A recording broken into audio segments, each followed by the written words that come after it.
Well, first of all, Al-Qaeda is no longer a centrally managed terrorist organization. It's what one could possibly call a franchise. It's been fractured, that's true. But that doesn't mean that each of the elements, each of the franchise elements isn't dangerous, nor does it mean that Al-Qaeda no longer has aims on harming America.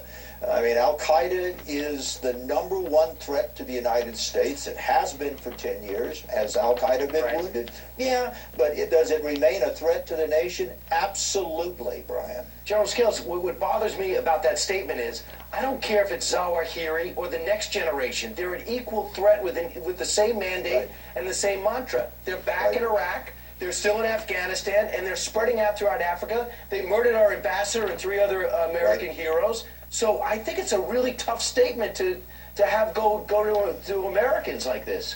See, you could almost make an argument that the fact that it's grown and broken apart and fractured, Al-Qaeda, I mean, that it's probably more dangerous over the long term than it was prior to 9/11. That's awesome. So did you hear that last part there? The fact that we're kicking Al-Qaeda's ass means that they're probably more dangerous now. He also said Al-Qaeda is a franchise. Al-Qaeda is the #1 threat to the United States of America. Be scared, be scared, be scared. Don't let the sequester go through.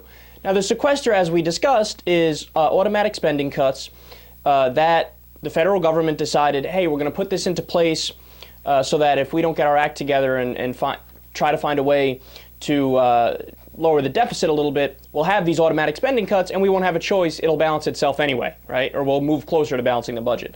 Half of the sequester is defense cuts. The other half is cuts to the poor and smart programs, right? So notice that they're saying, you can't let the sequester go through. We need the money for the defense contractors. You want to know who the guy is that Fox is interviewing there? He's a defense contractor. It's unbelievable, man. Major General Robert Scales, they have on a defense contractor to talk about if it's a good idea to do cuts to defense contractors. Gee, what do you think he's gonna say?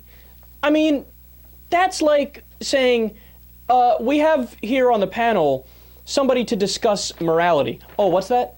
Oh, he's a Nazi? Oh, maybe it's not a good idea to ask him his opinion. It's like saying, we have here to discuss how delicious fast food is, Ronald McDonald.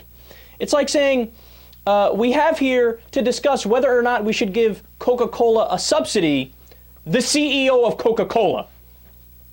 That is the most obvious conflict of interest in the world. And Fox, when they introduced him, they skipped the fact that he's a defense contractor now. He's the co-founder of a company called Colgen, which describes itself as, quote, the latest and fastest growing defense consulting firm in the United States. They leave that out and they say, oh yeah, he's a major general, he was in the military, so we should totally respect his opinion, totally respect his opinion. Why should I respect his opinion when he has a financial incentive to tell me certain things?